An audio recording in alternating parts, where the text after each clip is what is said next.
Hello, everyone. Welcome to the Center for Spiritual Living Victoria online. My name is Carrie Hunter, and I am the Senior Minister and Spiritual Director of the CSL Victoria. And it's lovely to have you here with me today. As I'm speaking to you, as I'm recording this, it is late Sunday afternoon, September 4th. And of course, I've already been through my morning service at our Cook Street Village Activity Center location, where we have our Sunday morning services at 11 a.m. and meditation service actually at 10:30 if you'd care to join us. 380 Cook Street. It'd be great to see you in person and to meet you and to enjoy some tea and coffee and goodies afterward as well, and to have a visit with you. So if that kind of turns your crank, then let's set a date for sometime in the near future. So today, actually, I'm welcoming people and celebrating the fourth day. Get this now, the fourth day of whatever happened to August.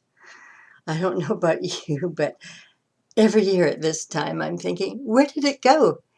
Where did the month of August go? And as the temperatures have become cooler in the last few days, and where did summer go? We definitely feel as if we're into fall right now after having a very hot summer, and for many people, a very, very enjoyable summer.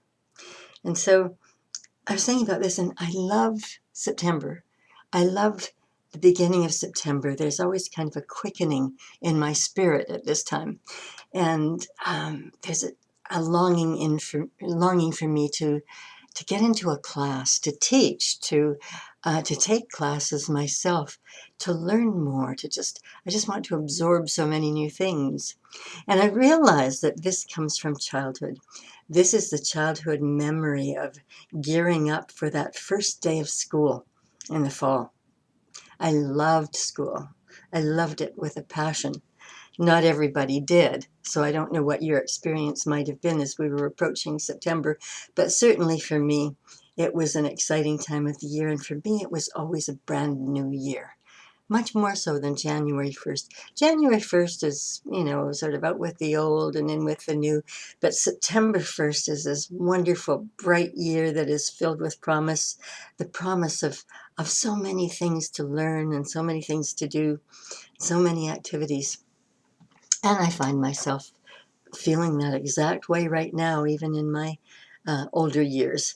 So as I was thinking about this, I thought, what am I going to talk about on Sunday? And what came to mind was the title, Sharpen Your Pencils.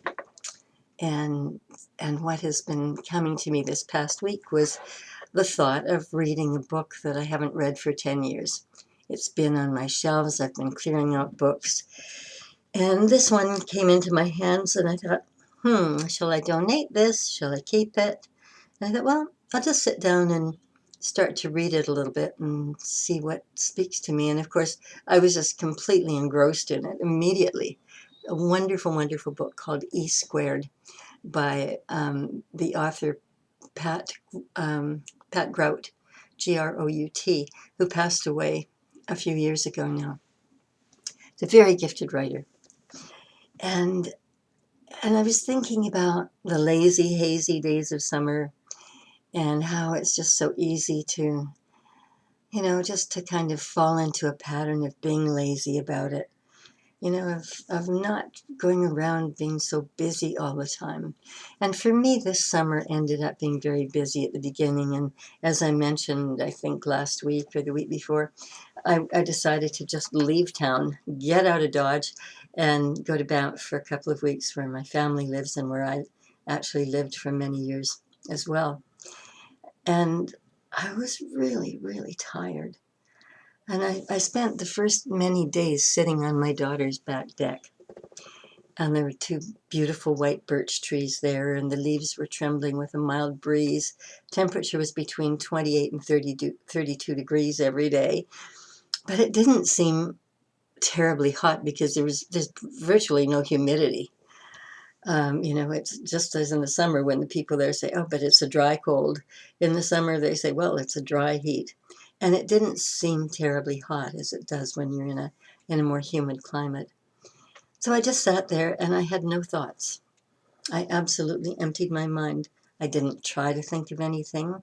No matter what was going on around me, no matter what was happening in my life or in my family's life, I just had this kind of empty mind. And it was wonderful. And what happened as my mind was so emptied is that I started to really feel the presence of God within. Um, I know it's always there.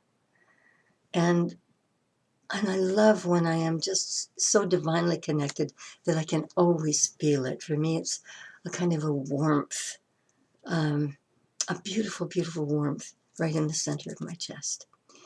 And I go through periods in my life where I feel that every moment of every day. And then if I get way too busy, I start to lose the feeling of that connection. And as one of my teachers, Reverend Terry Shea, used to say, you know, you never, God never steps away from you. God never leaves you. You know, we're the ones who step away from God. And I said, yeah, that really works. I mean, I really get that. I really understand that. And so as I was thinking about this and thinking about how we really need to refocus, you know, it's a time of year where we need to remember the truth of who we really are. Remember the power that is within us. Remember absolutely all of the wonders and the awe and the magic when we start to really look at that and realize that we can really create anything in our lives that we want to create. The thing is that we just need to be believing it. We need to really be connected to that power. We need to feel it. We need to understand it. And when I started reading Pam Grout's book again, very early on in the book, she talks about being dumped by her boyfriend. She said she was dumped like an empty bag of an emptied bag of Doritos.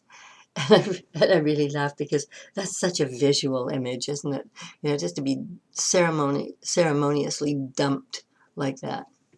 And she said that, you know, she could have sat around being miserable for a long time, but instead she decided to go on a retreat.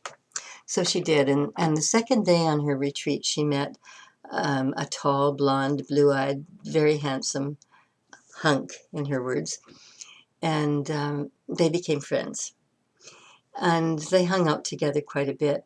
And one evening after dinner, he said, let's take a hike up to that cliff over there, pointing way off in the distance. And he said, let's just go and sit and listen to the ocean. So they did that. And up there was an old cabin, which was used as a place where massage therapists worked during the day.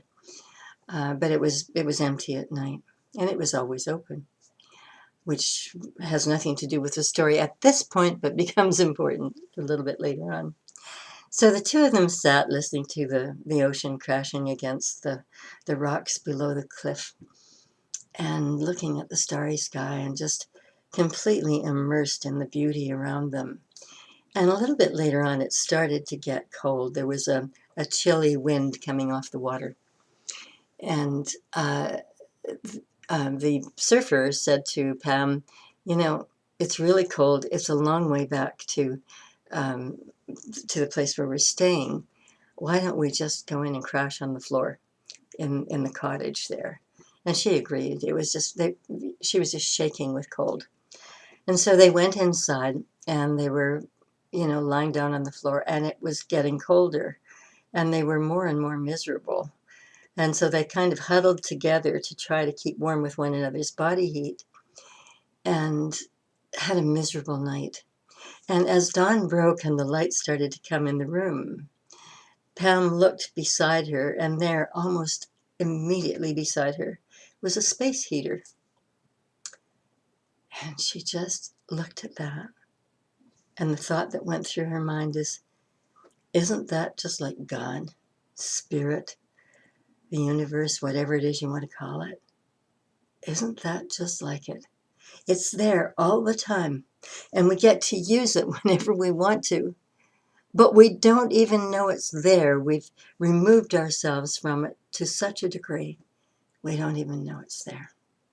I thought that is really, really a wonderful example of or a wonderful metaphor, basically, for God in our lives, because we do forget. And she says, I've heard that prayer can get us there. Meditation can, doing good works can, just being a good person, sending out good vibes, that can get us there. That can get us to God.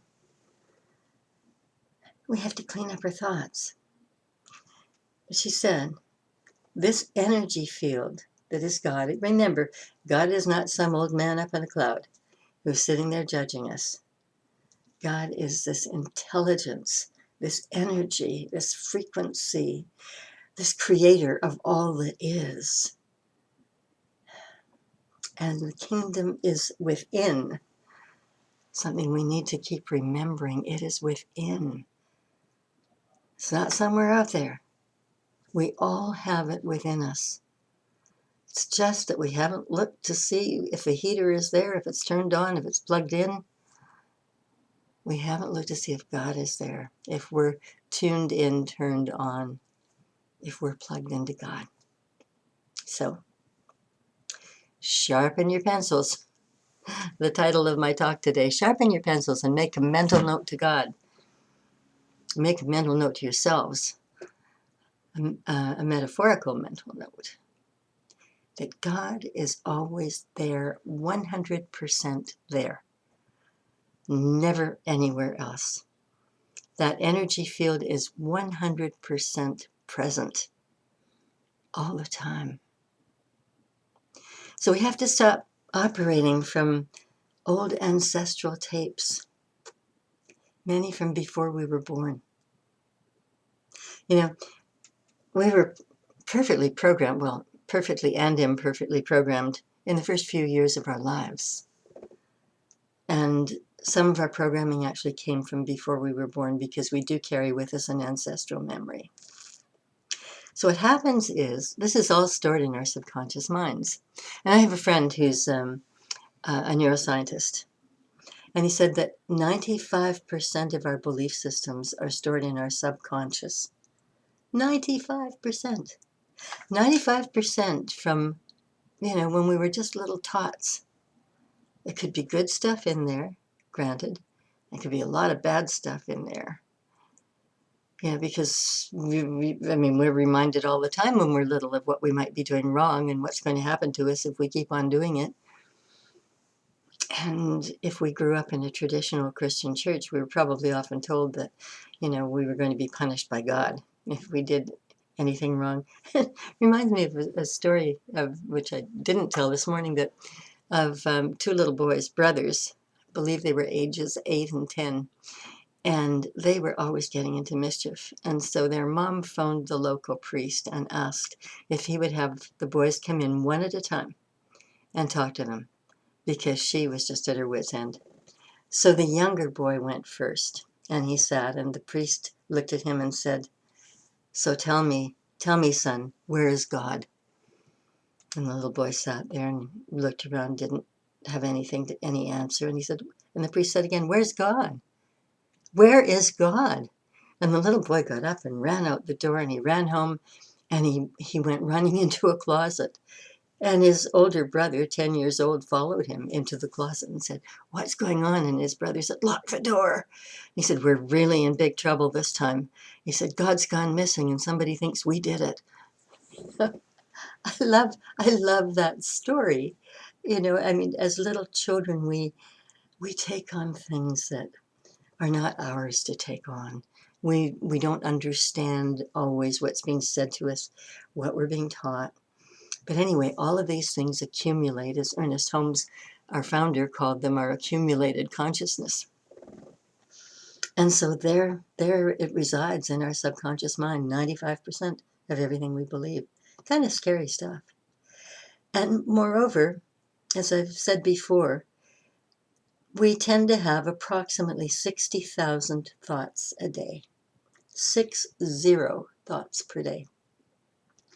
And most of the time, they're the same thoughts we had yesterday, and the day before that, and the day before that, the day before that. It's crazy. And this neuroscientist was mentioning this, although I had received the information elsewhere. And he said he had done the math. And if we were to take each one of those thoughts from a day, 60,000 thoughts from a day, and not even process them fully, but just be conscious of the thought, be conscious of what it means, perhaps where it came from, and make a note of it, sharpening our pencils and making a note of it, it would take us 82 years to write down the information from one day of thoughts. It's kind of a scary thing to think about, isn't it? And so we need to be changing those thoughts, the ones that are negative, as quickly as we can. We need to be aware of negative thoughts as they come to us. We need to be aware of judgmental thoughts. We need to be aware of things that are not positive, because they are affecting our lives in many, many different ways. So here we are, we're approaching autumn, and stripping away the leaves of our thoughts, those that have built up in our minds as we enter the fall season, as we come through the end of summer. And it's really time for us to embrace our magic and to prepare for miracles. Are you saying, I believe in miracles? I believe in magic. I believe that I can perform miracles in my life. Do you really believe that? Or is that for somebody else to believe? Are those things that only happen to other people? Well, I loved the story that Pam told. She said that she reached a point where she made the decision that anything she wanted to know or to manifest or to create would come to her in 24 hours. And her first experience with this was she had a calendar hanging in her bedroom. And every night she would write something in one of the little squares on the calendar. And one night as she did that, the calendar fell off the wall and the nail went with it. And you've probably all experienced that. How far can a little teeny tiny nail travel? Or anything else that we've dropped. I have been down on my hands and knees so many times, patting the carpet everywhere around me. She was doing that. And she was looking under the bed. She was looking behind a little cabinet. She was looking under a chair. Pat, pat, pat, looking for this little tiny nail so that she could hang the calendar up again. And finally she just stopped. And she said, okay, God, 24 hours, that nail comes back to me. And she said she didn't have any other nails in the house. And she said it was kind of like a prove it to me moment. She went to bed. And when she woke up in the morning, lo and behold, the nail was between her forefinger and her thumb in her bed. Hard to believe, isn't it? The thing is, if we're finding that hard to believe, then we need to be checking our thinking, because there are stranger things than that happen in this world that we call miracles or we call serendipitous or whatever. We try to explain these things away because we've been taught there has to be a scientific explanation for everything. And there is. And that scientific explanation comes from quantum physics. And if you've been reading quantum physics, or if you haven't, it explains all of these things that we call miracles, that we call manifestations in our lives. Because our thoughts create form. We are planting the seeds in the invisible, and then they manifest into form in the visible. And it is through science. There is the science that proves that this happens, that proves that our thoughts create form. This is now not anything new. It was way back, I think, in the early 90s that I first started reading about quantum physics. We are at a time in our lives where it's proven to us that prayer works. It's proven to us that we can manifest things with our thoughts. And we probably have less faith in this now than we did when we were little children, or than our parents did many years ago, before there was that scientific evidence where they operated on pure faith. And so it's time to take our faith back, to have a faith lift, so to speak. It's really, really important for us now. And Pam said she went on to use this process throughout her life. And she manifested many trips around the world, many wonderful writing assignments. She wrote books as well as for major magazines. Um, she manifested a beautiful home, a lovely car. She had children. Her life was truly, truly blessed in every way. But she said nothing ever had the impact on her that that one little nail did. The very first thing. And she said, we get caught up in the baby steps. We get caught up in manifesting parking spots and four-leaf clovers, kid stuff, little stuff. There are big, big things that we can manifest in our lives if we but think about these things and if we come from a place of faith, knowing, absolutely knowing, that this energy is there, this creative power, and it creates according to our belief systems and our thoughts. We can have any number of thoughts, but we might not believe them. And if we don't believe them, then they're not going to happen. But once we've got passion behind them, once we've got a belief system behind them, by golly, they work. And I was thinking about this because when I first read this book 10 years ago, I started reading it the day before I went on a trip to San Francisco to attend a writing workshop, or writer's workshop with Marianne Williamson. And I was living in Banff, Alberta. Most of you have probably heard of that. It's in the Canadian Rockies. And 20 minutes, I was just there for a couple of years, and 20 minutes outside of Banff, there's a little town called Canmore. And you can just take the Trans-Canada Highway and go right past it. Or you can turn off and get gas beside the road, or go into the town if you wish to. But I was headed to Calgary to get a flight to San Francisco, and I had timed my trip fairly well. Well, I was just outside of Canmore, a service station just off the road, and I had a flat tire. And so I kind of panicked. I thought, oh my God, I could miss my flight. And I can't miss my flight. I have to get to San Francisco because the session opens tonight. And so I got my tire changed, and I was then looking at my time, and I started to speed into Calgary. And I just kept saying, I am on that plane to San Francisco. Nothing is going to stop me. I'm on that plane. So I got to the airport, went into long-term parking. The bus picked me up, took me to the air terminal, and I went running into the Air Canada desk, and there was no one there. The agents had closed everything at that point because the flight was going to leave in about 25 minutes. And I stood there and I thought, there is something that I can do. There's something I can do. And I looked around and I saw a door that had Air Canada written on it. And I went and I knocked on the door, turned the handle, opened the door, and there were two women there who were agents who worked at the ticket counters. And I said, I have to have a boarding pass for this flight. I have to be in San Francisco.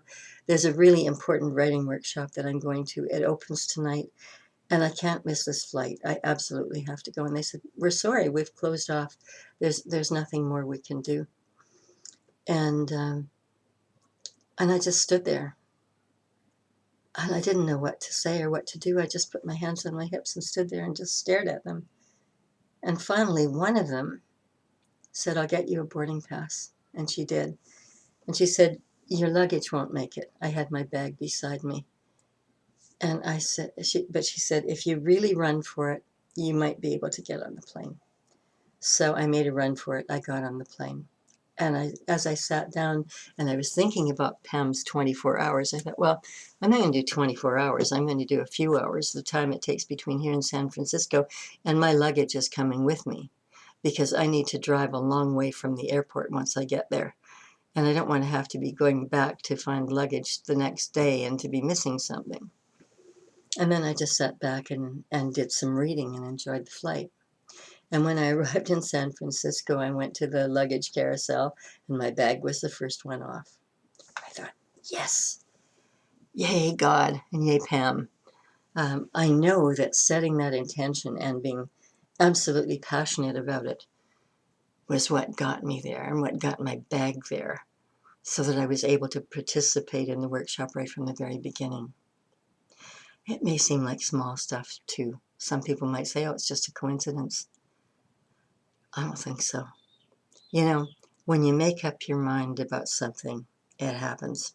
And I said to my people this morning, you know, I realized that there's something that I do if I've had an unexpected financial, um, well, a big expense financially. And about a week ago, I had an expense of $638 that I wasn't expecting. And I was kind of mentally thinking how long it would take me to catch up with that. And on uh, Thursday night, I guess, all of a sudden I stopped. I had been paying bills and I stopped and I said, okay, Brad, it's time for you to call me. You might say, what is that all about? Who's this Brad? Well, I've only done this a few times, but I, I do some weddings, I do some celebration of life services, not a lot of them. But there's this wonderful funeral director named Brad who calls me from time to time if somebody wants a spiritual but non-religious service. And whenever there's been this financial thing going on, and I've said, okay, Brad, you know, it's time for a call. Inevitably, he calls. And the funeral home pays me $300 to do a service. So, anyway, on Thursday night, I said, okay, Brad, time for a call. And sure enough, on Friday morning, Brad called and said, I'm just checking in to see if you can do a celebration of life service a week from tomorrow. And I said, absolutely yes. And I hung up the phone and I just laughed because $300 is almost half of what the unexpected expense was. And so now I know that the other half is coming to me as well. And I don't have to be fussing about it at all. You know, when we know that we know what we know, everything starts to work. And I don't use that in every area of my life. That's my Brad thing. That's my, oh, catch up with my finances thing. And it works every single time without fail. I would like to say that every area of my life is perfect because I do this wonderful stuff. And it's not true. I, I forget. I forget. Not only do I forget that this power is there to help me, you know, as Ernest Holmes said, there's a power for good in the universe and you can use it. Not only do I forget that sometimes, but if I'm fussing about something, it really goes out of my mind and I disconnect. And never have I had a more stronger feeling, especially since this trip to Banff, that this presence is always there. And I get to use it, and you get to use it. And we can simply order up, and we need to be specific. You know, Pam said 24 hours. You know, you might want to create something and say, well, 48 hours or 1 week or 1 month, whatever it happens to be.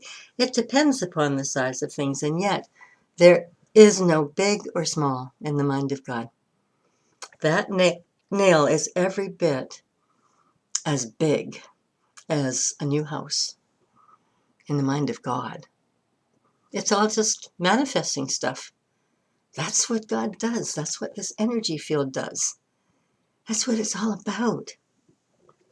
So let's sharpen our pencils and get to work and mentally make notes of what we want to change in our lives, of the things that we want to do in our lives, of the things that we want to manifest in our lives, of the good that we want to be able to give to others, of the love that we want to be able to share with others. Because that's really what it's all about. You know, I mean, when I was a kid, I can remember playing magic. And I mean, along with my cousins and friends. And we'd pretend we had a magic wand and we would say abracadabra. You've probably all done that. And I was curious about the word abracadabra, if it really had great meaning to it. And I looked it up, and it's an Arabic word, and it means I create as I speak. I create as I speak. Abracadabra, probably an ancient word.